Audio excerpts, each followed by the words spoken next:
All right, good afternoon and welcome to another edition of The Buzz live on Galaxy Television. It's Thursday, the 14th of December 2023, and typically, as we do on Thursdays, today we'll be bringing you the lifestyle edition of The Buzz. But first, welcome viewers, welcome everyone to the program. My name is Patience, and it is a pleasure to be here on the program as usual. Well, we all know that the whole Japa syndrome, has taken a new dimension in recent times in Nigeria. And we need not ask why a lot of people are Japaing out of Nigeria. We all know why, okay? In the past, it was more of Nigerian youths migrating to other countries in search of greener pastures. But these days, literally everyone is involved. Hundreds of thousands of Nigerians, are moving their entire families out of the country, because of economic reasons. And over time on the program, we're talking about how all of this migration has been affecting various sectors of the economy, be it health, be it education, and what have you. But today on the program, we'll be looking at how this whole Japa syndrome is impacting on the marriages of Nigerians in the diaspora. And that is because it has become a pattern in recent times that Nigerian men, I'm going to stick to Nigerian. I know it's an African phenomenon as it is, but I'll stick to Nigerian, okay? To Nigeria, I mean. Nigerian men in recent times, are killing their wives, after moving abroad together. And today we're going to be talking about, what the reasons are. Is it because of cultural differences, social differences, awareness, information? What exactly is it? Is it ego? Is it ignorance? What is the problem? Like I said, it has become a pattern and we do need to address it. I'm not alone on the program. Joining us on the program this afternoon, I have, a young dude. Okay, he's a Gen Z. He's been here a couple of times. On social media, he's known as the unmarried single. All right, that's because of his love, his passion for issues and matters that concerns the institution of marriage, even though he's not married yet himself. He's also a facilitator, he's a trainer, and he's a robotic instructor. It's a pleasure to have back on the program Israel Oyenigbein on the program. What's up, Israel? Good afternoon. Good afternoon to you. Thank you for having me. You're welcome anytime. Thanks for joining us on the program. And on the other side of the table, I have someone here as well who's been on the program a couple of times as well. Well, okay, she is a Nollywood actress, okay? And in recent times, she's added a couple of other feathers to her cap. I hear she's an activist these days. Eno Udo is making an appearance on the program. Good afternoon, Eno. Good afternoon. Great to have you on the show. All right, so tell me about your added portfolio. Okay, good afternoon, everyone. Yeah, my added portfolio actually is I'm now a movie producer. Okay. All right, let's clap you. Welcome and to the program. All right, I also have a virtual guest this afternoon. She's joining us from a part of Lagos called Aja. Amaka Omo Oike. She is a marriage and family therapist, and she's a mental health advocate as well. Good afternoon to you, Amaka. Are you online yet?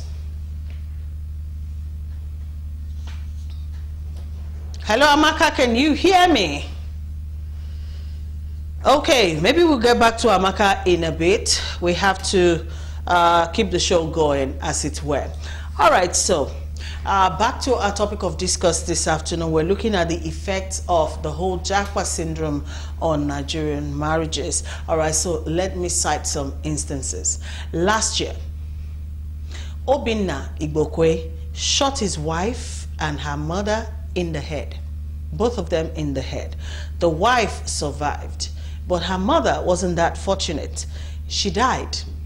Obinna killed himself when he found out the police were closing in on him. They lived in Texas, the United States, and they had a 3-month-old baby together. We have a visual of Obinna Igbokwe and the wife and the baby. All right. These were Nigerians who moved from Nigeria to live abroad, and that unfortunately was what happened, and this happened last year. All right, in another case, 50-year-old Ochola killed his 28-year-old wife, Priscilla. He shot his wife dead, and then by himself, he placed a call through to 911 and told them on the phone, I quote, "I have killed the woman who messed up my life, the woman that destroyed me. I am at Shalom West. My name is David, and I am all yours." End of quote. David and Priscilla Ochola had 2 children together, a 4-year-old son and a 3-year-old daughter. In yet another case, Olufemi Oladapo, a 52-year-old pharmacist, he bludgeoned his wife to death with an aluminum baseball bat. When he was done, he asked his neighbor to please help him call 911, that his wife just got a heart attack at home. Of course, he had run away, and then told the neighbor the wife had a heart attack at home, he should call 911. But when the police got to the scene, they found splatters of blood, all right, all around the room. Of course, it wasn't a heart attack, all right? He had killed his wife and was on the run. Now, in another one, Azubuike, he killed his wife, Chiamaka, and then he turned the gun on himself. He ended it all. Killed his wife and killed himself. Okay, so these are just instances of what's been going on with the marriages of Nigerians in the diaspora. Most recently, the one that is in the news currently is the case of, unfortunately, a young lady called Taiwo Owoeye Abodunde. She was killed by her husband, who recently joined her in the UK. All right, so here in Nigeria, Taiwo Owoeye was an ophthalmic nurse, okay, at the Lagos State University Teaching Hospital, LUTH. She and her husband, you know, decided to look for greener pastures, like what's going on now. And of course, she moved to the UK. But before the move, according to reports, there's been history of violence in the marriage. They were married for 17 years, all right? And in those years, there are cases of the man beating her up and all of that. But then, you know, as we humans are, you just feel like when you move to a better climate, things might just begin to be better. Unfortunately, human beings don't change. I'm sorry, but it is what it is. But anyways, Taiwo moved to the UK ahead of the entire family, and she went and became a nurse in the UK. All right, so recently this year, the husband moved with the children, the 3 children, to join her in the UK. Okay, so we learned that on the 27th of November this year, Taiwo reported her husband to the police. It was a case of assault, all right? The police acted on it. They arrested the husband, who is a self-proclaimed engineer. Of course, you understand what that means. All right, so they arrested him, but then he was granted bail later that same day. And the conditions of the bail were that he would not go back to the house. You know, he wasn't going to go near Taiwo and the children, all right, until everything was sorted out. And he couldn't even reach out to them, reach out to the wife and the children, except via a third party. He agreed to all of this. But unfortunately, the next day, of course, he knew the time the wife would be about to leave the house and all of that. So he went to the house that he was not supposed to go back to. He went and he beat her up to the point that he killed her. Okay, now the police were just on a routine check because she had made the reports the previous day, so they were coming to check in on, you know, on her, and then to see if there were evidences of what she reported, the assault she reported, and they met her lying lifeless in the house. They called paramedics to the scene. Unfortunately, it was too late. She was dead, and they found the husband also in the premises, and he was instantly arrested. Now, this story is trending seriously on social media, and then it has sort of like opened up the discourse again about what is happening, you know, with Nigerian marriages, you know, especially as soon as they leave the shores of Nigeria to another country. The next thing is you're hearing the husband is killing the wife. What are the issues? That's what we'll be looking at on the program today. As if all this I mentioned is not enough, yesterday another video started to trend on social media. This time a Nigerian man in the UK accused his wife, who just relocated to the UK, of ruining him. I'm going to play this video for a few minutes, all right, just to set the tone for our conversation. We'll take a commercial break, we'll see the video, and then we'll come back to the studio and then we'll talk. All right, welcome back. I'm sorry we cannot actually show the full extent of the video. It's still quite long. You can go on Instagram and view that video for yourself to get the whole context of what that man was actually crying about. All right, but then to just break it down, he was talking about relocating his wife and kids to the UK, and ever since she came and all of that, things have changed in terms of now the wife has the upper hand. And it has gotten to the point where even in his own house, he has been told he cannot come back to the house. You know, it's a whole lot. It's a whole lot. But then it's not new. These are the stories we hear online every day regarding these marriages in the diaspora. I'm going to start with you in Israel. All right. And that's because you're in tune with issues that border on marriage, relationship, and all of that. So let's talk about, you know, what suddenly changes, you know, in the rhythm of Nigerian marriages, where when they are back here at home, the wife is subservient, she's humble, she's patient, she perseveres, takes all the, in quote, nonsense and everything that comes with, you know, the terrain in her marriage. But then as soon as she crosses over to the other side, you know, everything flips. And the next thing we're hearing is either, you know, the marriage has packed up, or a husband is killing the wife because she's no longer a dutiful wife, as it were. What do you think the issues are? What changes, really? All right, thanks, ma'am. For me, I'll say that is the demography, right? So in Nigeria, we have the normal thing, we have the normalities. And outside Nigeria, there is cultural difference, there is a lot of things that is different too, right? So when they're in Nigeria, there are some things that are okay, that are normal. But by that time you step out of the shores of Nigeria, it's a different ballgame. So when you do some comparison now, Nigeria and the UK, for instance, there is different laws. There are different, should I say favoritism? Because, I mean, the female gender, we know they have the upper power there compared to Nigeria. So in Nigeria, the lady can be more like the law protects the woman. Yes, a bit more. Okay. So it's like when they get to outside Nigeria, they have upper power. But for me, I think the genesis of this whole conversation is actually the marriage.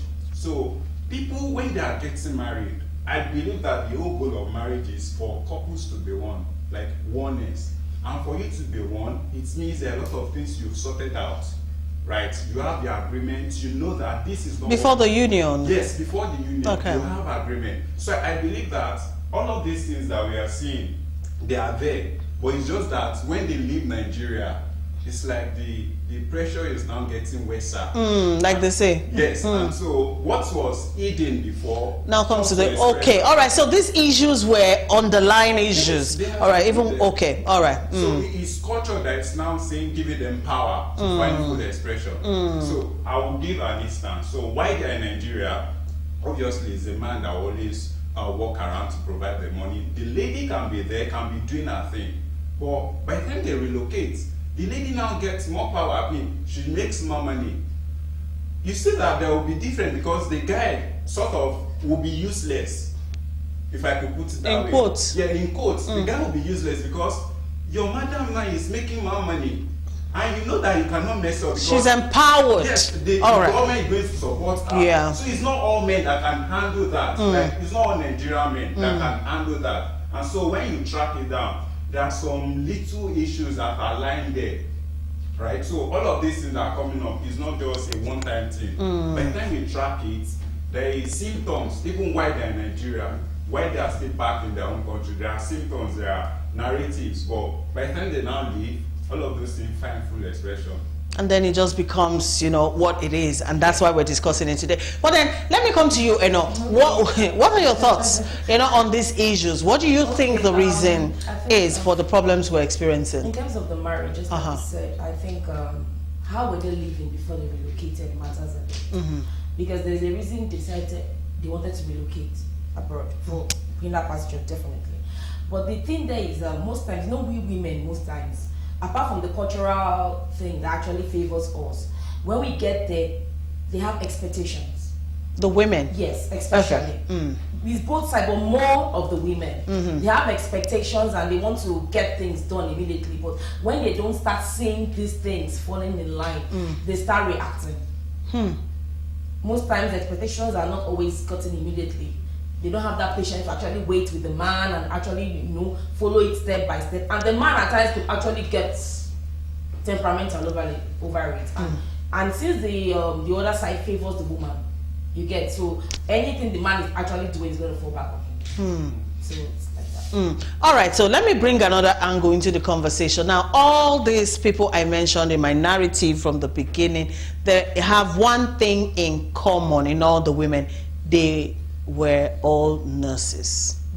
Okay, so is there an issue with the nursing profession? I don't want to believe that, but then seeing as which it's a trend, I need to ask, is there an issue with the nursing profession? Does it do something to the psyche of the... I don't even know how to ask the question, but you get what I mean. Okay. Because most times, just like we said, most times medical aspect favors people that are traveling out, right? Even now. So they make a lot of money. Yes. Okay. It's trended. You're in medicine line. You're blown. You can go. You get. But when the lady, let me use the lady now, gets over there, and she's becoming more. I'm sorry to use some of our Nigerian ladies getting more, just like you said, more boxed up like that, your husband. There are times they tend to misbehave. Not all of them actually submit again to the man. At times it's not intentional anyway. At times there's no time. The job is taking more of their time. No time for the husband, no time for the children, and that was not how we arranged it before we traveled. You understand? But getting there, the job is swallowing your time. But you're making the money, and you're taking care of your husband and the children. Even the man is not even making up to what you are making. But you know, the man's ego is there. He feels that he is still the man of the house, and you still have to listen to him no matter how much you are earning. You get. But when the woman is starting like come, now waiting at the end, I take care of you. There is this kind of misunderstanding that causes rift at times. All right, you want to answer that too, with the profession and, you know, the role it plays in all this. It's not just about nurses, even in tech. Okay. Yeah, so it's the two professions. Women in tech too. Okay. It favors. I mean, if you're in that industry, you have high likelihood to travel abroad. But for me, what I'll still say is the marriage. Like, it still boils down to the marriage. Just like you said that, how are they doing their thing when they're in Nigeria? And I want to believe that a lot of couples are not having this conversation even before they relocate. Just ask your husband. I'm not praying that you lose your job, but perhaps if you lose your job, are you going to handle me sponsoring the whole family? Will you be comfortable doing washing the dishes? Because an African man... Now there's a switch in roles. An African man, while they're in Nigeria, some of them, what they go to, some of them don't even go to the kitchen. You're right. They don't go to the kitchen. All they do is put the money down. Some people they've not entered their kitchen for the last 6 months because they don't have any business. So there's a cultural angle. There's a cultural angle to this. Okay. So I believe that couples should have those conversations that, perhaps if anything happens.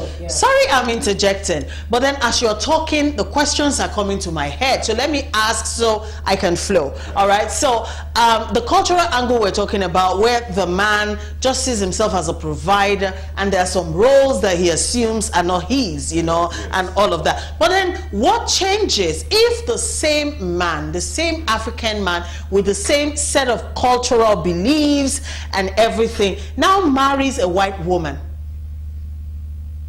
Do you get what I mean? Yeah.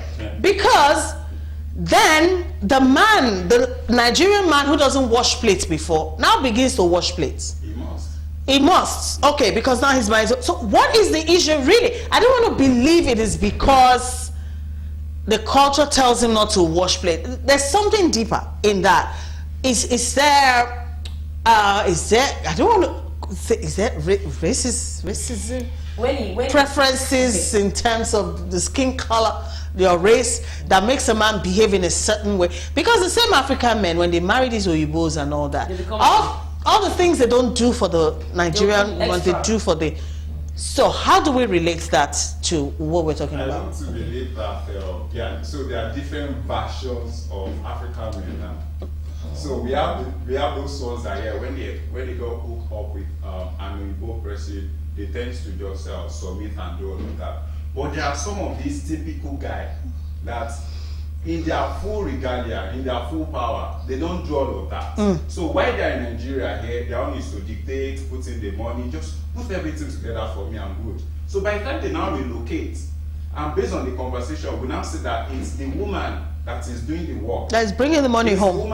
So the man feels powerless. Like, he feels useless, if I could put it that way, because it's when you're putting in something, you know you have the confidence, now you can talk. But now, Mommy Junior is the one feeding you, sir. So and then the law protects Mommy Junior. Exactly, and the law is supporting Mommy Junior. Right? So they don't know how to handle it. You know, an average man has ego. And so they don't know how to handle all of that. So I want to believe that that's one of the reasons why they malfunction.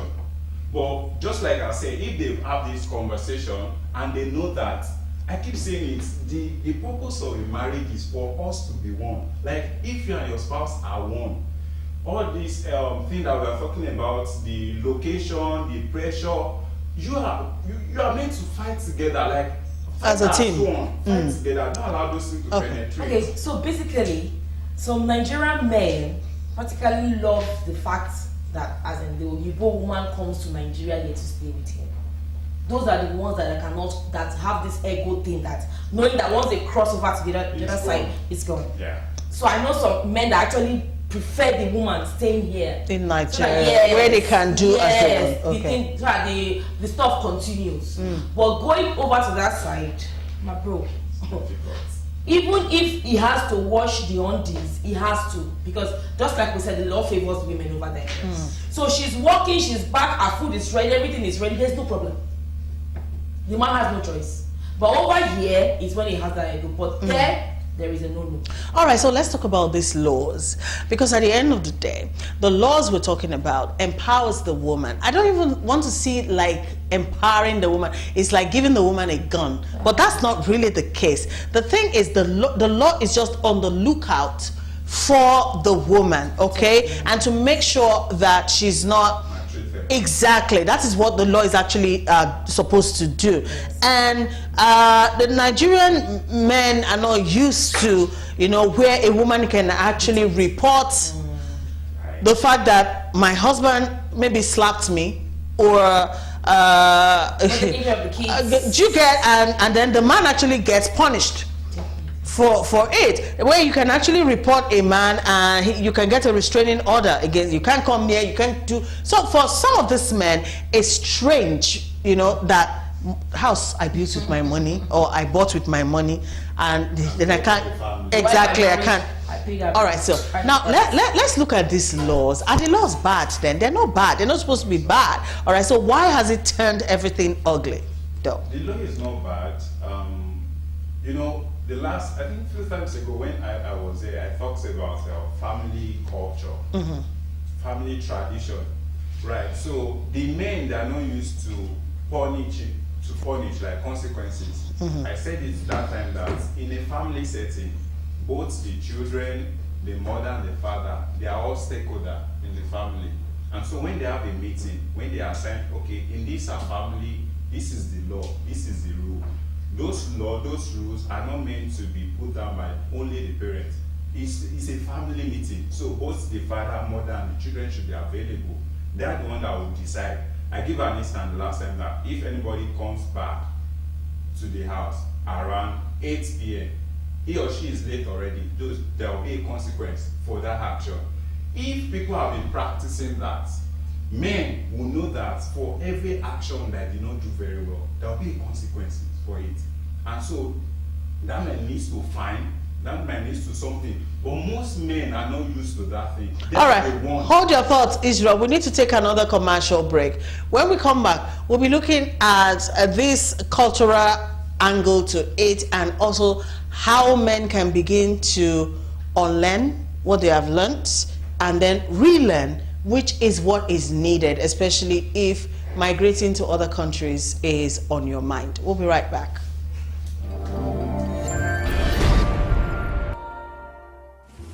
Toothpaste, Colgate Maximum Cavity Protection. Why are we changing our toothpaste? Because with Colgate Maximum Cavity Protection, I can be sure your teeth are cavity free.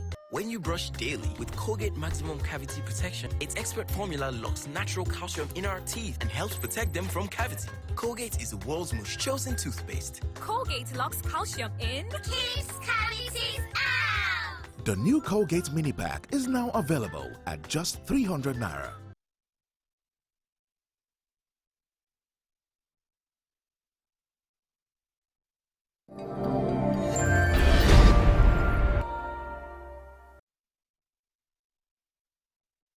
For staying with us, we're still looking at the effects of the Japa syndrome on Nigerian marriages, especially Nigerians in the diaspora. All right, so back to what I was saying. You know, there's something called culture shock. That's when you leave, you know, your environment to another one, and you find out in a shocking way that things are done differently from what you're used to. All right, so this happens a lot to our men as well, you know, when they suddenly find out that a lot of the things we're doing back home, they cannot do over there. All right, so for instance, without meaning to make case for anybody, especially the women, but I'm just stating things the way they are. Living abroad, you don't get family support system like you do here. Do you get what I mean? For instance, let's assume the woman has little children. Here you could have sisters, your siblings, your in-laws, your whatever, living in with you and then taking care, or even take to daycare. But it's not that easy over there. You have to do everything literally by yourself. And then the woman is doing all of this running around, doing it and the man is just there. So at some point, the woman becomes, you know, she becomes angry. You have to do something. That's where all of these things actually start from.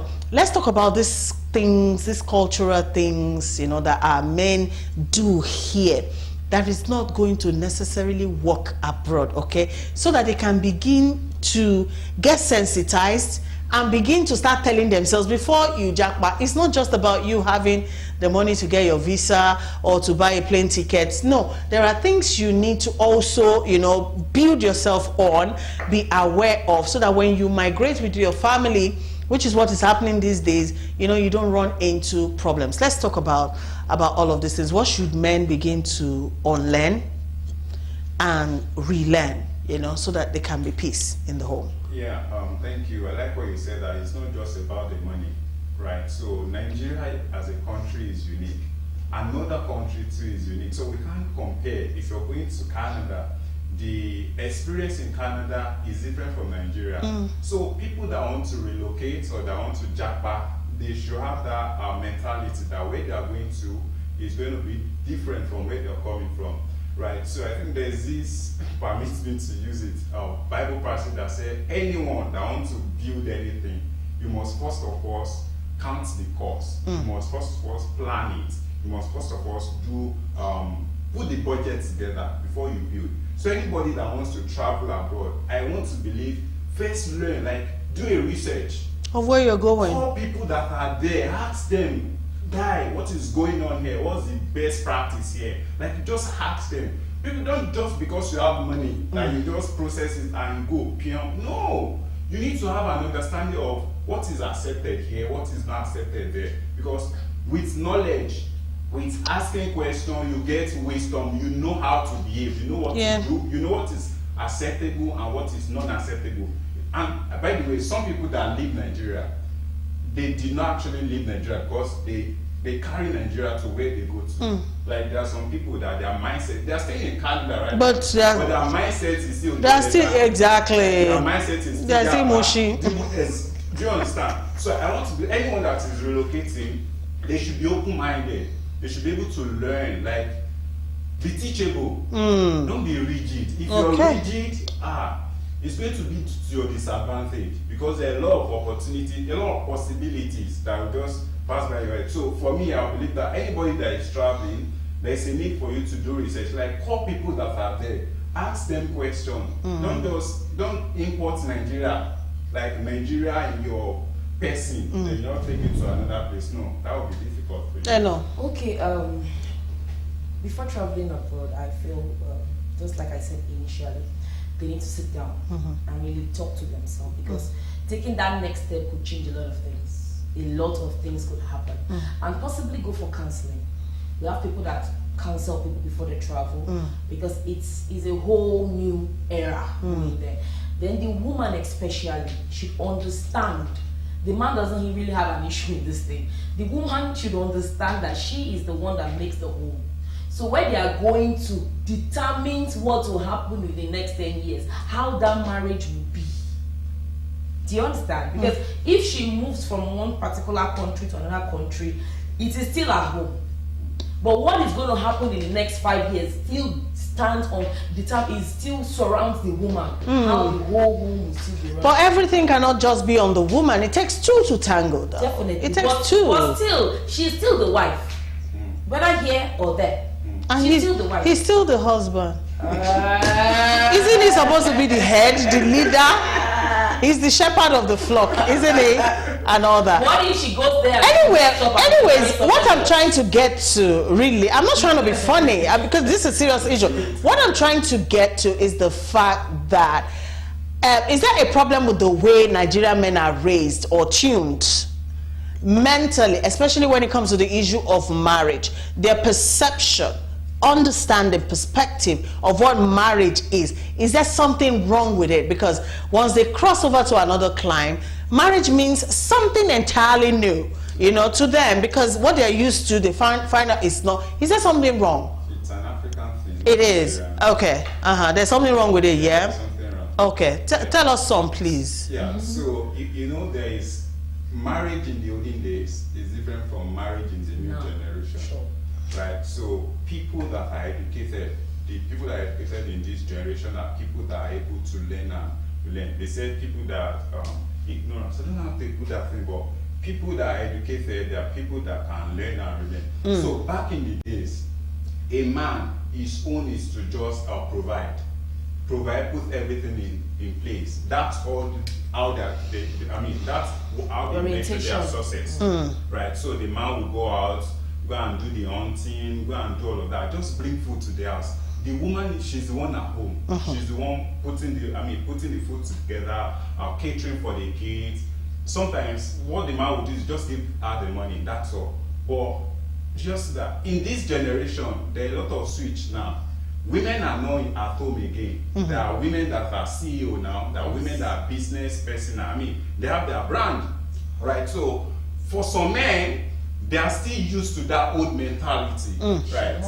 Yeah. But for some other guys, they are able to navigate it. They understand that, oh, I cannot repeat the mistake that my forefather or my father did. I need to, give myself break, right? So there are some men that are, they're able to switch. But majority, I tell you, majority of the masculine gender, because I'm also one of them, majority of them, they are not able to switch. They still have that mentality that I dictate, I tell you what to do. I give you the law, you follow it.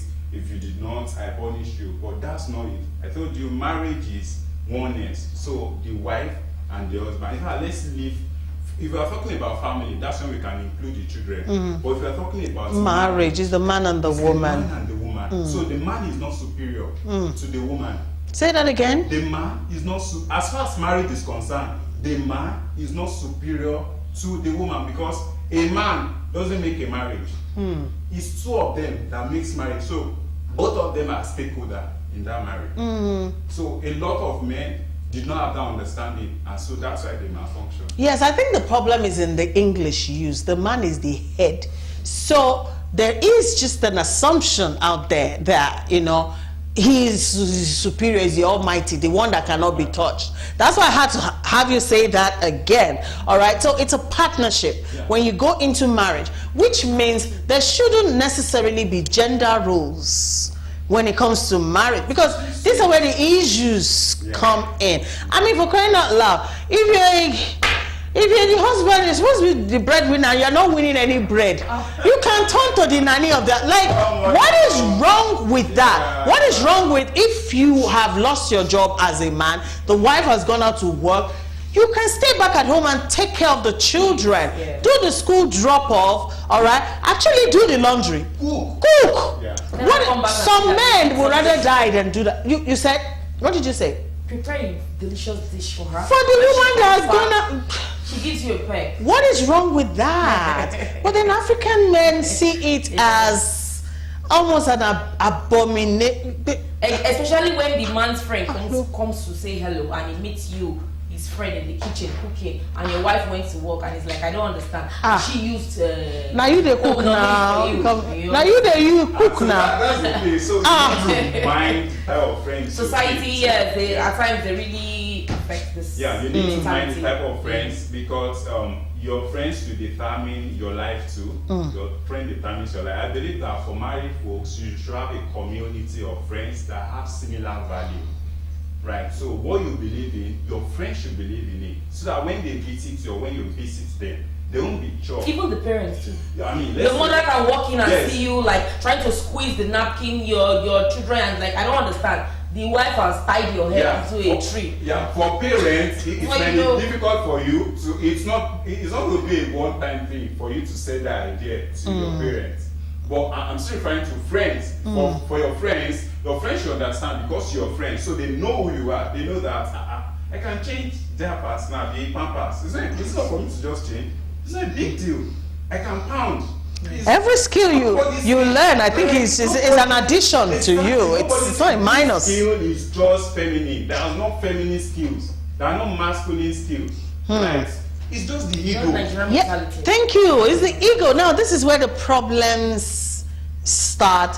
So when the couples relocate, okay, and then you find out that everything is just not the way you are used to, then the woman goes to work. She works round the clock. Of course, you know, especially for these nurses, yes, they make the money, but then they work almost round the clock. Sometimes they have like a 13-hour day, you know, and all of that. So she comes back, she's tired, and you say, expect her to come and pound for you, come and do wash for you, come and, it can't work.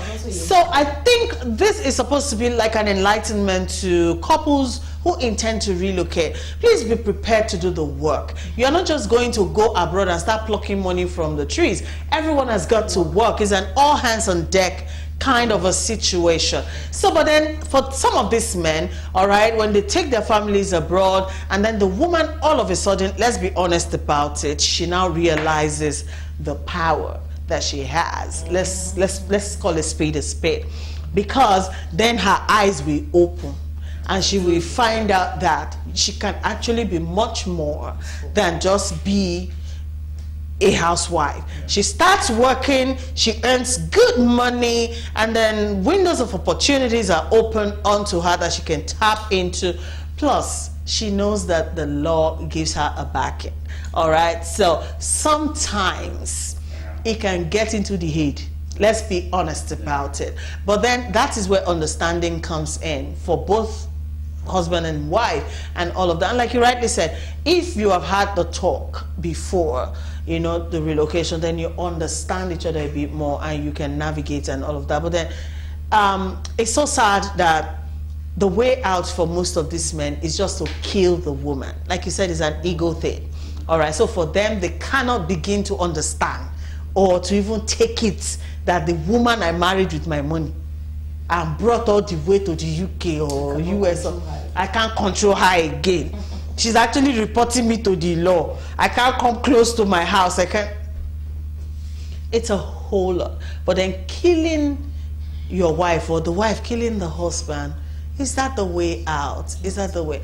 Do you have words of advice to women? Because it looks like we have to be on guard now with the way it's going, so that you don't relocate and go have yourself killed over there. What word of advice would you give to them? I'll just say, please, before you make that step, take your time and actually counsel yourself properly. If you can't do it, talk to somebody that's been there, somebody that's been through that process. Try and listen, try and learn, try and understand what you're about to go into. So that you don't end up being a victim. All right, Israel, what advice would you give to them so they don't come back in a body bag? Yeah, so for the woman, I'll tell you that just examine your husband. So by the time you do your study, do your survey, and you see that those are the likelihood of things that might happen there, use it to talk to him about it. Ask him casually, babe, can you wash the dishes? Babe, can you iron our clothes? Like, because those are the experience that's going to happen there. So when I go to work and you're at home with the children, what sure can you do? You test run it. Test run it to your spouse first, so that by the time you relocate, it's not be new to him or to her. Let them know that, babe, we are planning to relocate. These are the things that will happen by the time we get to where we are going. So can we start practicing it now?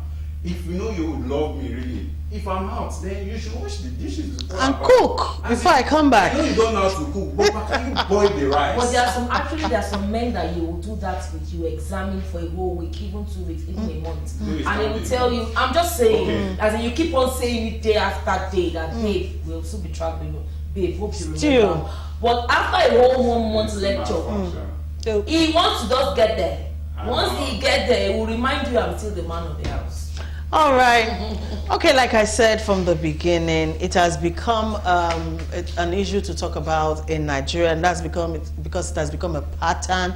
All right, husband, wife, children relocate abroad, and the next thing you're hearing is the man has killed the wife. Okay, and when you probe further, you find that it just borders on issues that's got to do with problems in the marriage.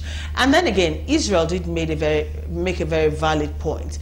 The fact that with some of these cases, there has always been like an underlying issue with the marriage. In the case of Taiwo Weya Bodunde, 17 years marriage was marked with every kind of violence, even physical. So it was already there. It was there. I guess she just assumed that when he comes abroad, you know, he might change. Let me tell you, ladies and gentlemen, an adult who has already formed and learned his habits does not change, except it's by the grace of the Holy Spirit himself. They don't change. Okay, unfortunately, she just wanted to work on her marriage. 17 years is not a joke. Let's think about it. But she's dead and gone, leaving behind 3 children who are motherless now. They've been handed over to the UK Social Services Department because the man too is locked up. All right, and then she has a mother and a twin brother who are all mourning her. It's sad, but we can all do better. Thank you so much, Eno, for coming in. Thank you, Israel. Thank you for taking the time. Thank you. We'll be back tomorrow, God willing. Enjoy the rest of your day. Bye for now.